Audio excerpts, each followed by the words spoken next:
Yeah, providing space is an underappreciated skill, Yeah.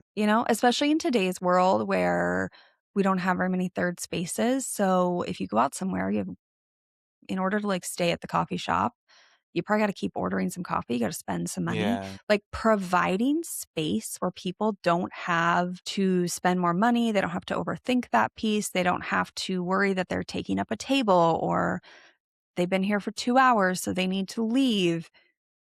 Like, providing space for people to just like linger and connect and not And worry just like about being just chill. overheard. Yeah, and chill in some place that they feel safe. If something in their life was really stressful, they probably want to come hang out on your couch because they know that's a place their nervous system is going to take a deep breath, right? Yeah, and That's where community is.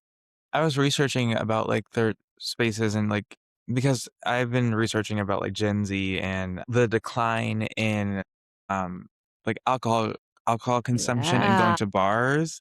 Like it's kind of like the cultural shift. So now I guess a lot of Gen Zers are like, well, where is the third place? Where are we Mhm. going to where do we go?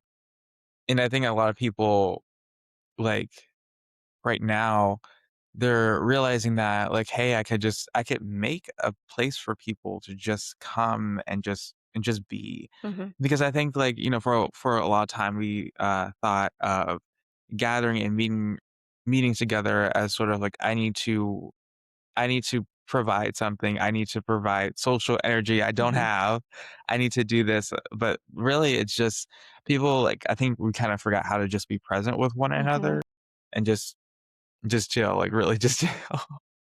Mhm. Yeah, but Micah, like what you're talking about is a skill that you will have forever to just provide space to people.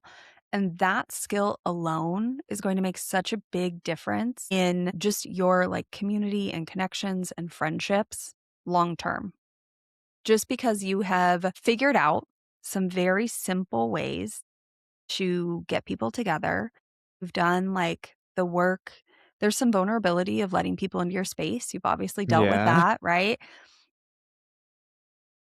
You've given like your attention to how do we just make this a comfortable space, have a little bit of food, soul food, it reminds you of your grandma, you could talk about Yeah, that. it does.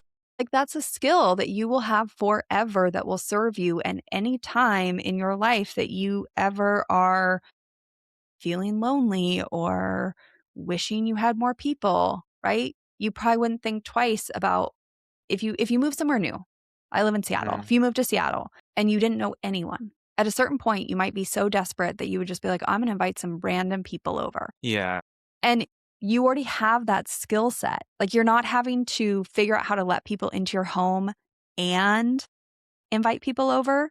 You're just having to get over that hurdle of like, I don't know any of those people, but you know what? I do know how to open my door. I do know how to have some snacks for people. I do know how to make this feel like a comfortable environment. I'm good with all that.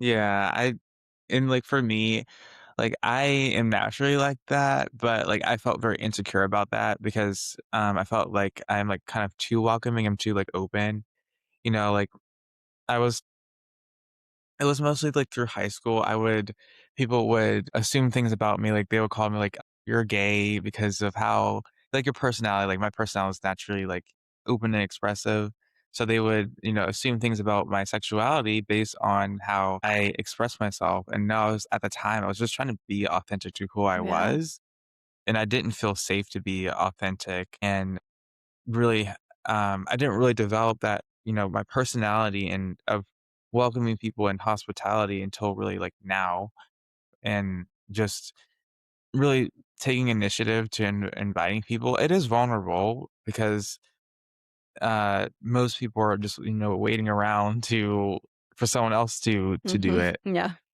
And I tell like freshmen, like college freshmen, I tell them like everyone else is going to wait around for the invitation. You have to be the one to initiate that and develop that skill so that it's sort of natural. Like for me now, it feels more natural. Before it was more hidden because of that. I wasn't always in a safe environment to hone in that skill. Yeah. Yeah.